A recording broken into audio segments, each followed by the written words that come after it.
Welcome, everyone, to the Everything Show, episode 998. I am your host, Matrix Lord 212. I'm with Scott. What's up, Scott? I'm the real one this time, I swear. What's up, Chris? There's only one me in this universe. All That right. I know of, anyway. Well, there was other universes, counterparts. That was the whole idea. But anyway, what's going on, Chris? You know, it's days like this that my hype levels for Godzilla King of the Monsters reach maximum. That is until we see the trailer, and then they go to like hyper maximum. So we'll start off with the news. No offense to this actor, but this is the lesser of the two. So Sally Hawkins has confirmed that she is returning for Godzilla King of the Monsters. Yay. She played Dr. Vivian Graham in Godzilla 2014. I liked her character. I'm glad she's coming back because Serizawa is also going to be there. Ken Watanabe is coming back. Of course, both of them work for Monarch. I'm very pleased that she's coming back, and that's basically her news. So, good stuff. The big news today, probably the news that nobody was expecting, I certainly wasn't. Charles Dance has been cast in Godzilla King of the Monsters. Okay. Yes!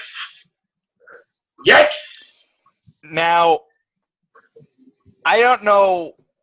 I don't remember what my reaction was when I first saw it. At first I thought it was fake. I was so happy. Till it was confirmed. And I'm shocked. I really am that he's going to be in this film. This cast is unimaginable to me. I never would have been able to put this cast together for a Godzilla movie in my head. Right. You know, I was thinking maybe they would use younger actors, maybe newer actors, but the caliber of talent that they have for this film is unbelievable. Now, I just hope that all of them stay on. I hope nobody has to leave like, Kong Skull Island. But even Kong Skull Island bounced back really well, even when they had a couple actors leave. One of them being Michael Keaton. So you think you want these actors to carry over into Godzilla vs. Kong? To be honest with you, I don't care. I'm happy that they're in Godzilla King of the Monsters. Okay. Would I like to see some of them be in Godzilla vs. Kong?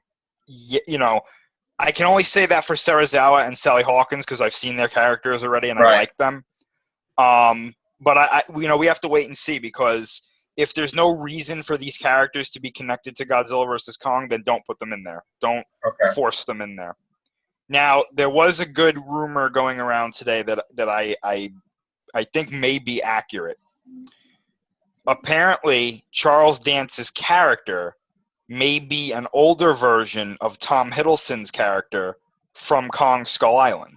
That would be awesome. Neat. Now, this makes a lot of sense because in the comic book spin-off Skull Island Birth of Kong, which is canon to the Monsterverse, two of the characters from Kong Skull Island, their son is the main character of the comic books, at least for the first issue. Okay.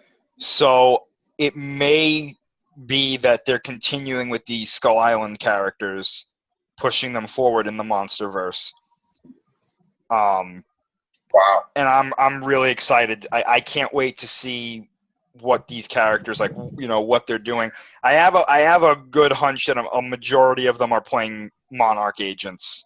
Except for Millie Bobby Brown, of course. Hiddleston. Look at his picture again. Yeah. I could picture Charles Dance as an older version. Absolutely. Yeah.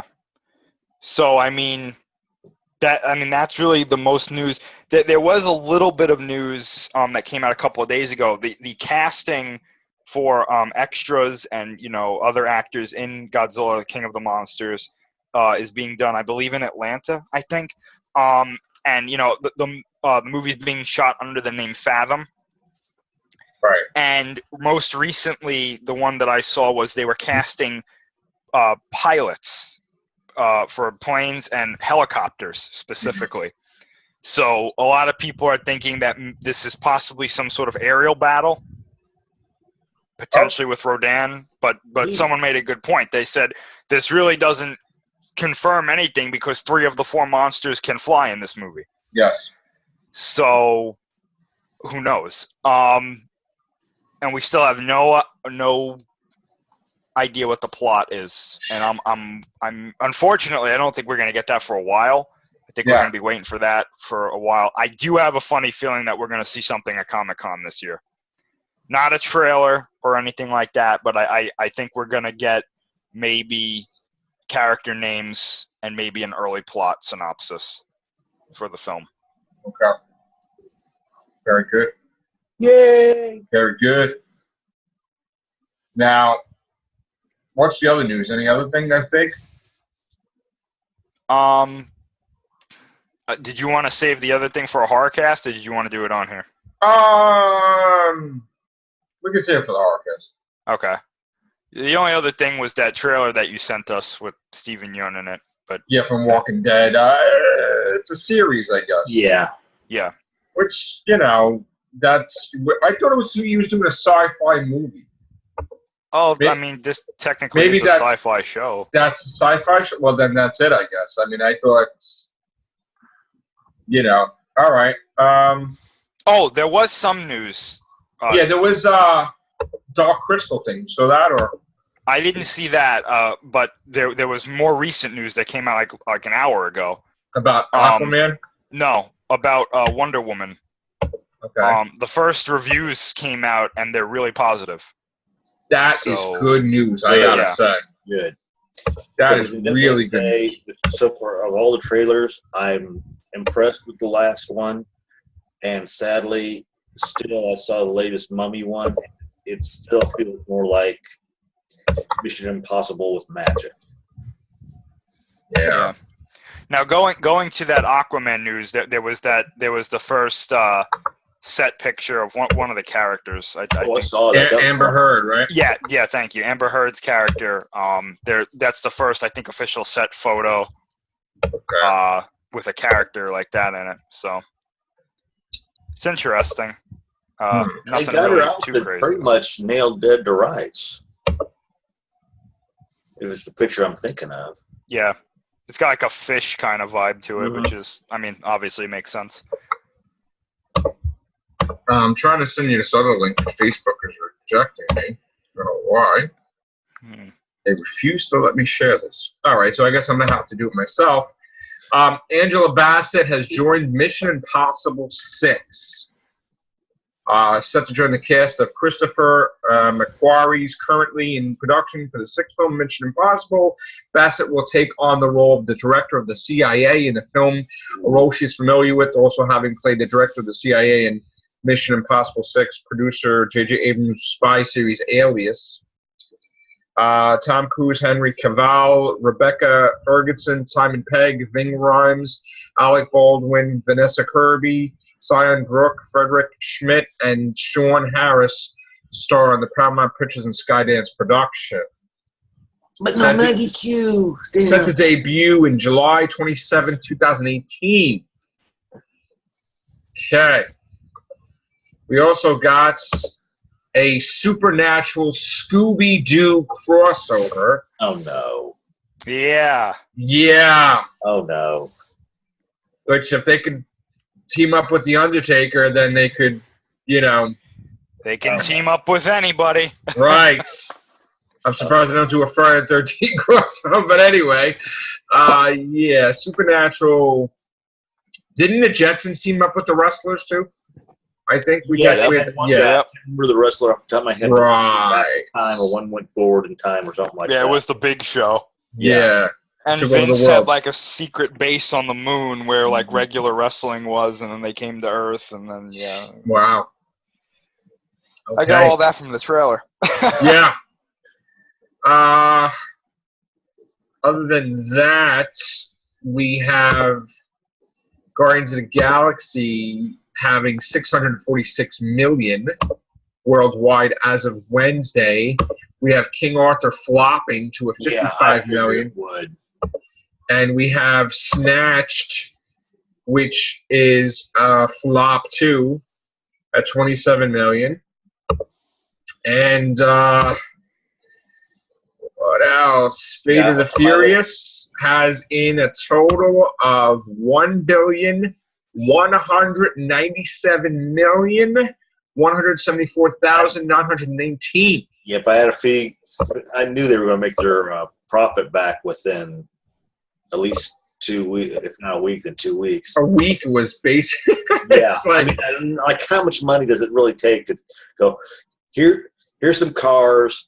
Here's people driving around. Well, I gotta tell you, I don't think it would work if it was any other cast. I don't think they could just because of the cars. But Beauty and the Beast is at $1,208,000,000, and that rose because of these other movies that have not been that good. I guess The Boss Baby had in 456 million. What? Whoa. Oh my Lord! The Circle, which was with Tom Hanks, it beat its production budget, which is 18 million. It's 19 million, but it's still considered right now. If that could survive a couple of weeks, I don't know. I don't see it happening. I'll give it. Smurfs finished off at 107. Sorry, go ahead. I'll be nice. I'll give it till Monday. I mean, I'll give it till next Friday. Right. Then it'll be written off. One of the biggest shocks is Get Out surged, and not only is he the first black director to reach $100 million for his first movie, but now he's the first black director writer to reach $200 million. With his first movie, because it's at 214 now. Damn. It only cost $4.5 million to make. So unbelievable. Jordan Peele, director and writer, phenomenal, and producer, phenomenal.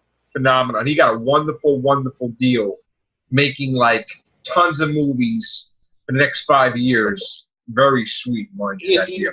If you watch, it gives you a little bit of a take of like almost like the reverse Stepford Wives. Oh, it's great. It's a great flick. I definitely would probably purchase it. I mean, very happy about that. All right, so what else, Chris? Was there anything else before we go? A different take on me. Yeah, there was one thing. This came out a couple of days ago, but I forgot to talk about it on here. Okay. So that was my fault.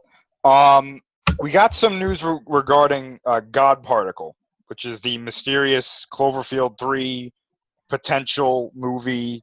Well, they said it's not definite, right? Well, yeah, they said it's not definite, but what they were talking about kind of disappointed me, and this is just me personally. But please tell me it's not found footage. No. As far as I know, it's not. No. Good. It definitely sounds like none of these movies are going to connect. Okay. Could this be because he didn't get the rights to do the Twilight Zone movie, so he made his own Twilight Zone? I don't know why J.J. Abrams is deciding to do these movies like this. I don't know if he has the final say on this. I would think so. Because he couldn't do the Twilight Zone movie. Well, I would think it was his final say because he owns that production company, Bad Robot, as far as I know. Right. But the way they were talking, it sounds like the same but the same story with 10 Cloverfield Lane, where the Cellar was adapted into 10 Cloverfield Lane. No. This movie apparently was another script that they adapted into this next Cloverfield film. So it's nothing to do with Cloverfield, but they're just making this Cloverfield. Well, the way they were describing it, it sounds like it is some sort of anthology series where none of them connect. So yeah, so I gotta tell you, I'm again not interested in Cloverfield anymore. I'll watch the movie eventually, but I'm not interested. If it was all about the monster, not about it. Was not a Twilight Zone thing. It was a monster thing. Yeah, if you know the story behind the original Cloverfield, you know that the idea was never to do anthology films. Because J.J. Abrams himself was inspired to do it because him and his son went to Japan. And he said specifically, I took my son to a toy store, and I saw all the Godzilla figures that were still selling on the shelves, and people were, it's a popular monster. And he said, why doesn't America have a monster like that? I want to make a monster like that. But he still didn't. And he didn't. Nobody has a figure that's up. Nobody gives a shit about Cloverfield. No. Maybe it's because you didn't have it appear till the last second. Yeah, I mean, come on. if you're gonna have something about a monster, don't do found footage to where it's like the camera's shaking so bad that you think is that its foot or it's not really difficult to really make a monster movie here in its own entirely new uniqueness. I don't understand these people Colossal. that they make. I've touted Colossal, which I've seen, which I'm going to see again probably tomorrow or so on my website. Yeah, but that was a good movie. It had Anne Hathaway in it, and it was a good movie. And it's a unique take on a monster movie. I'll say that much. And once you find out what the twist is, you understand. And how it's resolved is very unique too. So I cannot tout Colossal enough with Anne Hathaway. Okay. Listen, people could do it. They're just afraid to do it. Mm-hmm. Well, it's like you said, this wasn't difficult. After the first Cloverfield came out, it did financially well. And critically, it did okay. It didn't do like monumental, but there was enough of a fan base from what I saw that was clamoring for a sequel. This was back in 2008. Okay. Mm-hmm. Now, I wasn't a big fan of Cloverfield. I didn't really like the idea. Yeah, I'm with you, Scott. I didn't really like the found footage thing. I thought the monster itself was a bit disappointing, and I thought the human characters were really annoying. That being said, there was enough lore around it that made me say, if they made a sequel, I'd probably be interested in it. Maybe make a regular film that's not found footage that tells from the military's perspective or something like that. Like the oil derrick. They could have gone by way of the oil derrick the next time around. Or something like that. I mean, they had ideas for a sequel, but all of them involved found footage. Oh. And they were all going to be within the same night. And I was like, why don't you do a movie that's like the next day and show people trying to get out of the now destroyed New York and maybe kind of show this monster is making it's like its own ecosystem. Right, so wasn't 10 Cloverfield Lane not really have to do with it either? It doesn't. It has nothing to do with it. Right, so it's like aliens. Well, what was stupid is that I don't remember if it was J.J. Abrams or Matt Reeves. I think it was J.J. Abrams. Somebody asked him in an interview what happened, and he was like, oh, they killed the monster. Monster's dead. That's how they got the found footage. Drag of the Roar, so is that a new monster? No, because he said what happened was, I think at the end of the movie they were going to do that Operation Hammer Down thing, and I think he specifically said that killed the monster and allowed the military to find the camera and review the footage, and that's where we get our movie. My thing with it was, if you're going to do that, put it in the movie. Yeah. If you're going to do, because now DVD release. Right, because now you're going to have people like, oh, I wonder if they're ever going to make a sequel to that movie, and then people are going to go, no, the monster's dead. And then they confuse the shit out of people with 10 Cloverfield Lane, even though that was a success also. Yeah. But then people are like, well, now they want a continuation of 10 Cloverfield Lane. 10 Cloverfield Lane was a good movie. I thought it was fantastic, but now I got to tell you, there's a part of me that when I watched 10 Cloverfield Lane, I was like, this would have been 10 times better if she got out of the cellar at the end, and instead of seeing aliens, you saw a bunch of the monsters walking around. Yes. Or they could even still tie it in and say that maybe they say like the aliens were responsible for the monster? But again, that's another thing. J.J. Abrams came out and said that the monster is not an alien. It is definitely not an alien. It's a creature from the bottom of the ocean. Oh, God. So, I mean, So what's this God particle thing about? This movie is apparently about astronauts aboard a space station. They're monitoring this experiment that's being done in like a particle accelerator on Earth. Life. And it causes the Earth to disappear. Oh, shit. And they're like, what the fuck? So there may be an alien thing tied to it or something. Wait, but completely destroyed or disappeared? They said the plot synopsis says it disappears. So it was a miniaturized maybe, or was it like? Now, see, I don't know, because this was another thing, right? In 10 Cloverfield Lane, and I don't want to spoil anything, but in 10 Cloverfield Lane, one of the characters says, "I saw a red flash, and then all these ships started showing up." So logically, I'm thinking, oh, if they're going to connect this, maybe the Red Flash was Earth disappearing from another universe, and these aliens come through from another universe, and that's 10 Cloverfield Lane. Right. And then logically, I'd say, and then maybe the monster is actually an alien, and they're retconning what Abrams said, and that's what leads to Cloverfield. Because the monster's roar is heard in 10 Cloverfield Lane from one of the ships. Oh, okay. But then they're like, no, these don't connect. It sounds That's like bullshit. the Philadelphia experiment. That's bullshit. It connects. No, it doesn't. In a way. It does. It really does not connect. That's what they're saying. It does not connect. They're full of shit. They're lying. Almost like a cloaking device. Which, They're lying. So, but what about the fourth movie I sent you? I don't even know if that's being made. The fourth Cloverfield. There's apparently a fourth one being made, but yeah, I sent it to you. There was a whole article on it. Yeah.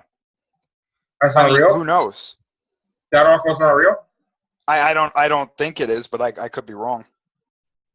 But as of right now, it doesn't sound like any of these movies connect. And it's going to be kind of hard for them. I mean, they could do it, but it's going to be kind of hard for them to connect because the idea of the word Cloverfield has been used 2 different times in both movies. It's going to be impossible to tie it together. If they keep making freaking movies that doesn't make any sense to each other. He couldn't do the Twilight Zone, so he was angry. And he just made his own Twilight Zone. That's the whole thing. Cloverfield's the Twilight Zone. I think they need to tell people this because I think that he's not a lot of people. Anybody. Well, I mean, it makes sense for him not to, but I think that eventually people are going to catch on. Because then he's going to get sued when he said that I tried to make this the Twilight Zone. Well, no, he can't get sued. It's not the Twilight Zone. No, he can't. Well, the guy that from Prometheus, Ridley Scott, he's I'm going to name it Paradise Lost after this famous book that I love. And they said, use that, we'll sue your ass. Yeah, and but, it's like, but okay. nowhere in this did he say this is the Twilight Zone. So. No, but if he comes out and says, "Oh yeah, I wanted to do Twilight Zone, so I figured I'd make my own Twilight Zone," he can't get sued for that. No. No. He can make an anthology. There's nothing that says you can't make an anthology series. It's just right. You know, he can't call it the Twilight Zone. If he calls it the Twilight Zone, then then it's like, oh wait, or like the Outer Limits or something. Then it's like, oh wait. But yeah, I got to tell you, I was reading this article and I saw where it was going. I was like, oh, these movies don't connect. What a disappointment that is. That's upsetting. So, all right. I guess that'll be it. Cloverfield creates the new Roseanne universe. Anyway. Which won't be connected anyway. And this time, just on John Goodman's character won't have anything to do with what's going on. All right. On that note, take care. Bye for now.